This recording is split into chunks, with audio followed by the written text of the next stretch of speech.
very typical of this track, typical of the short ovals, a lot happening all at once. But for the time being, while race control has been considering a penalty against Tracy, they're holding off because of that injury to Mac Johnson. The crew now waits for Paul Tracy to make his appearance. Once again, there he comes. Well, unfortunate for Paul, things got worse when he left in that black flag penalty for running over the air gun when he left with that left rear. You saw the car get in the air, so it's unfortunate. He's just going to get a penalty on top of making a second stop.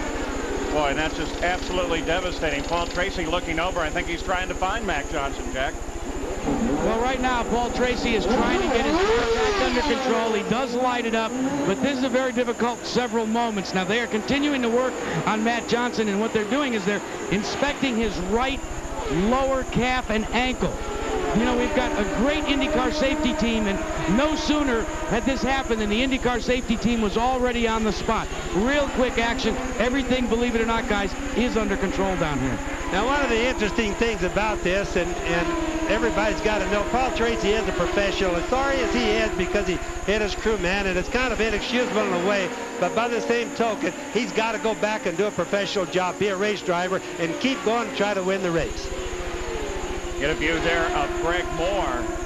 That team is celebrating big time because their champion out of last year, out of the players team, was of course Jacques Villeneuve, and he won his first Formula One race today over in Europe at the Nürburgring. And this is the black flag penalty. You saw the routine stop. The stop and the penalty are two different stops. So there's really a triple penalty on Paul Tracy. Yeah, and just so everybody knows, the stop like that on the black flag really means basically almost a full lap. It could be a lap, and that's really tough here. Kind of takes a guy out of competition. Well, and with that stop, he dropped steadily down in the order from 7th to 8th to 9th. EDS scoring, of course, gives us fantastic scoring on a track like this, so very helpful. Alex Zanardi heading for the pits with a problem, keeping track of the leaders, and the new leader you got a glimpse of there, Michael Andretti, followed by Al Unser Jr. and then Greg Moore. You can see there's Zanardi just coasting in. The bad thing about this is that if another car comes into the pits way back there, I was just thinking it's happened before. It's not wide enough for two unless the guy really scoots over a bunch. You can watch for those type of things. Unser Jr., second place. Greg Moore right behind him. So this is where the fight develops now, with Michael Andretti as the new leader of the race. After some terrible fortune befell the leader of the race, Paul Tracy. And the indication is that Zanardi, in fact, was out of fuel coming into the pits. That shows you he was going about 91 laps, Paul. You just can't go that far, it looks like. So Michael Andretti is out in front. Al Unser Jr. and Greg Moore battling with Tracy right there as well. A little bit more explaining. Before the pit stops, I started explaining about the engines, what they changed. The plenum, that's where the turbocharger pumps the air into the engine, is one of the places. The other place, they try different camshafts. And these are really nice place to test on the ovals where you can keep the RPM up all the time. So a lot of the guys, a lot of the engines are trying different camshafts here. Greg Moore is right there at the back of Al Unser Jr. Paul Tracy behind Moore, but Tracy is 2 laps behind the race now, thanks to that problem in the pits. But Greg Moore, he's been working little Al. He's doing a great job. He's going to sit back and just watch his time. Remember, we're just coming up to halfway in the race. There's another pit stop to happen yet. Won't risk anything. He'll just sit back and maybe learn a little bit from Al Jr. at the same time. But go to school on Al Unser Jr. Scott Goodyear, we know you got some other obligations. Thanks very much for spending some time in the booth, and we hope to see you back at the Grand Prix at Detroit on Belle Isle. So we'll keep track of the leader, Michael Andretti, and this battle between Unser and Moore.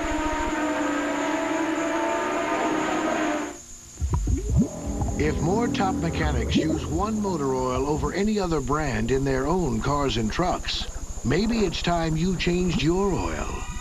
Valvoline, the #1 choice of America's top mechanics.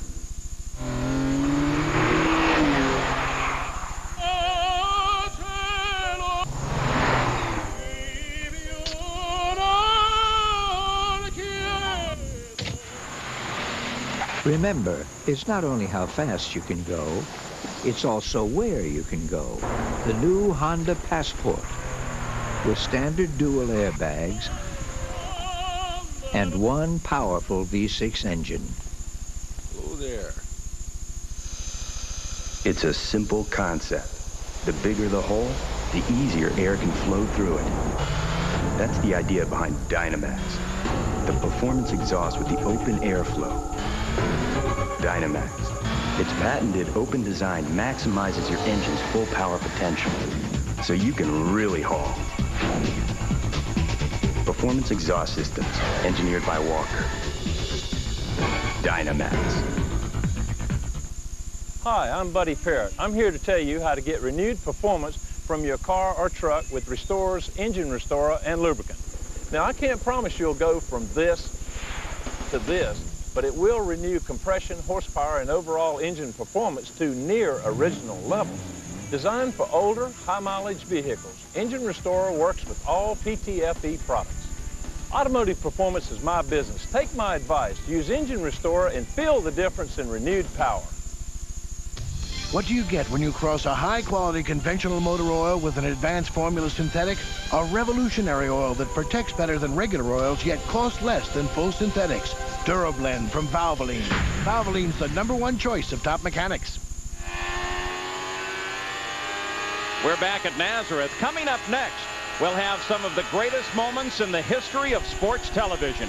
Relive over 3 decades of triumph and tragedy on ABC's Wide World of Sports 35th Anniversary Special presented by Cigna. That's next here on ABC Sports. And even the teams here recognize the lineage of sports greatness that comes with 35 years at Wide World.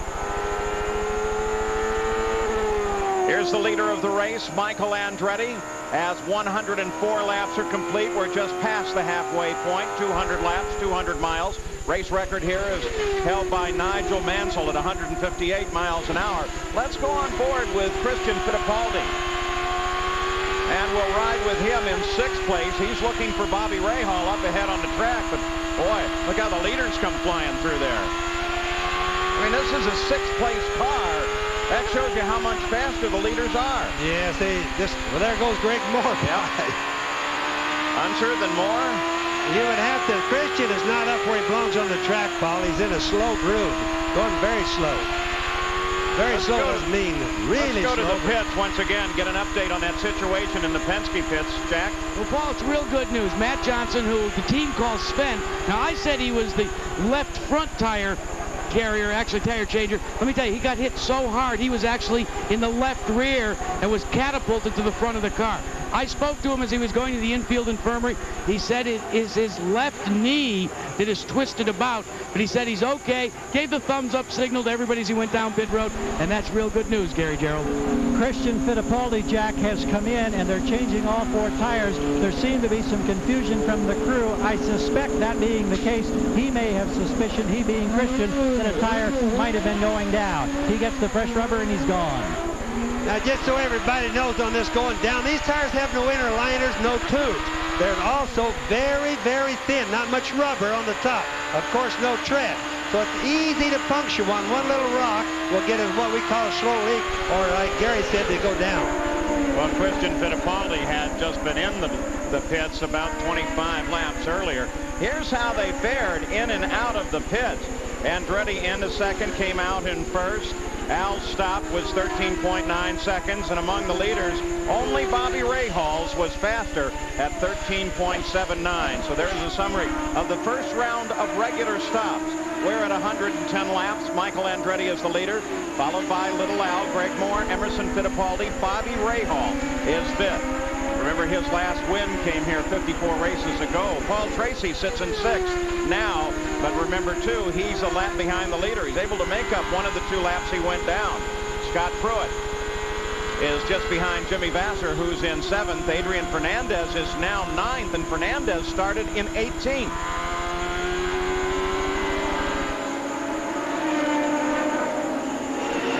We saw Jimmy Vasser's teammate, Alex Zanardi, in and out of the pits. Report was out of fuel, Gary? Well, that's what they thought, Paul, but the computer said they'd used 37 gallons, so there should have been some there. As it turned out, he was out of fuel. They got him reserviced, restarted. He's back out there now, but lost considerable time in the process. And what happens on a deal like that, Gary and Paul, is that the fuel tanks, which are 40 gallons in size, and believe me, they all hold 40 gallons, have to have a real small pickup tank inside of that so as that they can pick the fuel up to the very last drop. Now, what happened with the Zanardi obviously was the fact that it's not working just properly. These guys have to test and retest these things by letting them run out of fuel and keep changing them inside till they can pick up literally the last ounces of fuel. There's Greg Moore. Paul Tracy trying to work his way back through the field, get back on the lead lap. Michael Andretti is still the leader of the race. He leads now by 5.3 seconds. One of the things that Roger Penske will try to do with Paul Tracy, or the pit crews that Penske's down there, is that Paul has to go as fast as he can go. He'll be hard on his tires and use a lot of fuel, but Penske's got to try it, or people got to use. Oh, Marino. There's a tire running loose. Watch that tire. Watch that tire. This is a danger plate right here. Oh! This is a dangerous thing right here. Very dangerous thing. If you hit that tire, it's bad. I'd say hitting about anything is bad. Oh, but that tire, Paul, really worries drivers. A lot of weight there. A lot of weight there, and if the speeds they're going, it's disastrous sometimes. Weight and inertia, and that's a bad combination. So now Michael Andretti, leader of the race, takes advantage of this yellow to head down into the pits.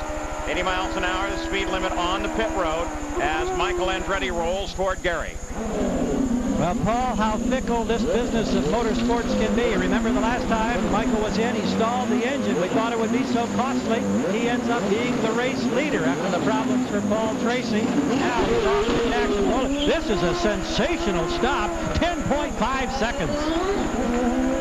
Michael Andretti in and out, made his first stop at the 79th lap. This is the 117th lap. What are they figuring? Came in on 116. He's liable to have to do another pit stop. I was figuring while you were thinking on that one, because it means that they might be planning on either more yellow flags or another stop in the race. Little Al's in, Jack. Remember, guys, they were starting with the optional Goodyear tire. They had switched over during the last stop. We're going to say, yes, they're going with the harder compound tire this time as well. He has completed his action. He puts it back into gear, but he almost stalls it. He refires it. He actually bump started as he came out of pit road. So both of the Penske cars in and out. They come out behind Jimmy Vasser. And Jill DeFerrin sitting over by the edge of the road, and no idea how or why he's there. You assume he drove it down. He's got himself a gearbox trouble. He's got some sort of a problem, but boy, the guy's a good sport. Look how close he got to the wall to get out of everybody's way. He realizes that the road exiting the pit is not wide enough for two cars, hardly. Roberto Moreno walking back into the paddock area after his incident, and what caused the situation? Well, here it is. Blue and white car, Moreno, he knew he was in trouble with that tire. Well, he sensed that one, just got her off the track. Well, the lug nut looks like probably came off. It only has one nut on it. Oh, that was the close part there, boy. But at any rate, he felt that thing that wobbled for a while, obviously, before he came off, because you could watch him slow down. He knew he had a problem. Let's go to the pits again, and Jack. Well, Paul, the radio report back to Jim Hall and his Pennzoil team from their driver, Jill DeFerrin, is that Adrian Fernandez rear-ended DeFerrin exiting pit road. That's the problem with Jill. All right, so we'll keep track of that as well. The wrecker's out on the track. The yellow flag is out. It's our second of the day. Started when Moreno got in trouble, when that wheel assembly came off. Emerson Fittipaldi came out in second place after all those pit stops, Paul. It's interesting how the pits change things so much. One of the pieces of excitement the Indy cars have had, there you look at Moreno's disabled car sitting there. One of the pieces of excitement the IndyCar guys have had is a group of them went out to the carrier, the USS Carl Vinson, to pay a visit. So we'll take a look at that, and then we'll be back after this message and a word from our ABC stations.